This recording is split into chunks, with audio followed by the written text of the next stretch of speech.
Assalamualaikum warahmatullahi wabarakatuh. Kami dari kelompok 6. Di sini kami akan menjelaskan materi mengenai sistem ekspresi pada manusia. Sebelumnya, izinkan kami memperkenalkan diri terlebih dahulu. Perkenalkan, nama saya adalah Felsa Galistan, saya nomor absen 1. Saya Kanta Nadila, nomor absen 21. Saya Farzana Almera Satori, nomor absen 15. Saya Fira Rizky Nurmoldina, nomor absen 14. Saya Arya Ronan Ramdhani, absen kelima. Pernah nggak sih kalian merasakan lelah, haus, atau pusing? Pernah nggak guys? Pernah kan? Nah, sebenarnya itu tuh adalah sinyal bahwa tubuh kita tuh ada ketidakseimbangan. Nah, sebenarnya tubuh itu punya cara untuk menjaga kondisi internal tubuh yang stabil. Nah, itu disebut kemampuan homeostatis. Nah, tanpa keseimbangan ini, tubuh kita tuh nggak bisa berfungsi dengan baik. Siapa sih yang bertanggung jawab terhadap tubuh kita? Nah, tubuh kita itu punya sistem pembersih tubuh, yaitu sistem ekskresi. Contohnya nih, saat kita lagi olahraga, terus kita keringetan. Nah, keringetan itu adalah cara tubuh membuang kelebihan panas yang ada di tubuh kita dan juga garam. Nah, di materi ini juga ada kata penting, yaitu homeostatis, kemampuan tubuh untuk menjaga keseimbangan internal yang stabil. Dan yang kedua adalah sistem ekskresi, bertugas untuk mengeluarkan zat-zat sisa hasil metabolisme tubuh. Pengertian dari sistem ekskresi merupakan sistem yang bertugas mengeluarkan zat-zat hasil sisa metabolisme tubuh, bertujuan untuk menjaga keseimbangan tubuh serta menghindari penumpukan zat yang berbahaya yang ada di dalam tubuh.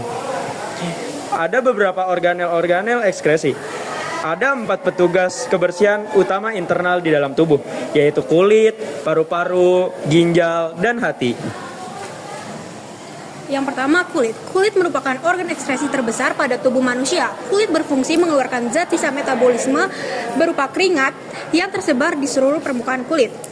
Proses ekskresi pada kulit ketika suhu tubuh meningkat atau tubuh melakukan aktivitas berat, kelenjar keringat akan menghasilkan keringat. Keringat keluar melalui pori-pori kulit dan menguap sehingga membantu menurunkan suhu tubuh.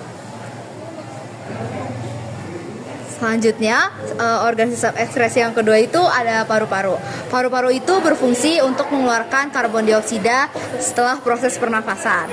Nah, di sini juga fungsi homeostatis pada paru-paru itu, yang pertama, mengatur pH darah dengan mengeluarkan karbon dioksida, lalu membuang uap air, serta setiap kali embusan nafas kita itu membantu menstabilkan senyawa kimiawi yang ada pada darah dan memastikan tubuh kita itu berfungsi dengan baik.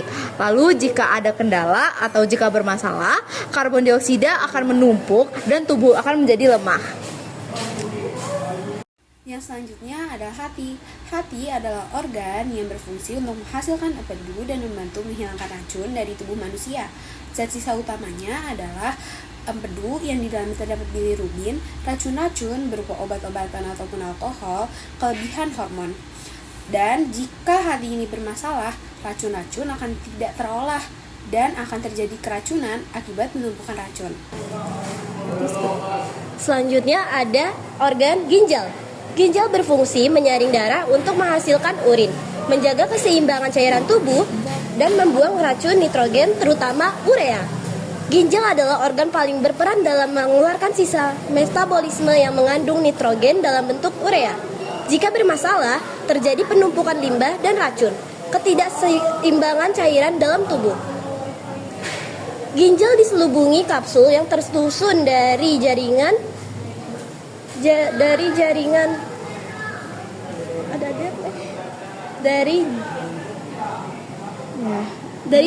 serabut. Bagian luar ginjal disebut korteks. Bagian dalam ginjal disebut medula. Di bagian dalam ginjal terdapat ruang kosong yang disebut pelvis. Nefron adalah unit struktural dan fungsional terkecil ginjal.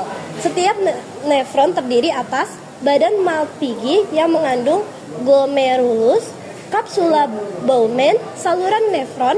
Nefron tersusun dari 2 unsur 6 unsur pembuluh darah, elemen vaskuler, dan unsur epitel. Itu jangan diklik kok. Selanjutnya ada proses pembentukan urin. Pembentukan urin terjadi di nefron dan melalui 3 tahap utama, yaitu yang pertama ada filtrasi atau penyaringan. Ini tuh filtrasi itu terjadi di glomerulus, kapsula broman darah disaring sehingga membentuk urin primer. Lalu zat yang lolos adalah air, glukosa, asam amino, ion, dan urea. Setelah itu, zat yang tidak lolos adalah protein dan sel darah. Hasilnya akan menjadi urin primer atau masih banyak zat yang berguna.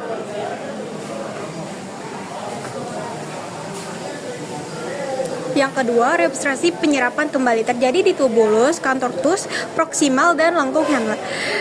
Zat-zat yang masih dibutuhkan tubuh diserap kembali ke darah. Zat-zat yang diserap kembali air, glukosa, asam amino, dan ion tertentu. Hasilnya urina sekunder. Dan ketiga, augmentasi atau sekresi terjadi di tubulus contortus distal dan tubulus collectivus. Zat sisa dan racun ditambahkan ke dalam urin. Contoh zat ion H+, K+, NH3, obat-obatan. Hasil akhirnya urin sesungguhnya. Perlu diingat bahwa sistem ekskresi merupakan sistem yang bertugas mengeluarkan zat-zat sisa dalam tubuh agar dapat menjaga keseimbangan tubuh. Nah, ada 4 organ sebagai petugas kebersihan utama internal tubuh. Yang pertama ada kulit, yang kedua ada paru-paru, yang ketiga ada hati, dan yang keempat ada ginjal.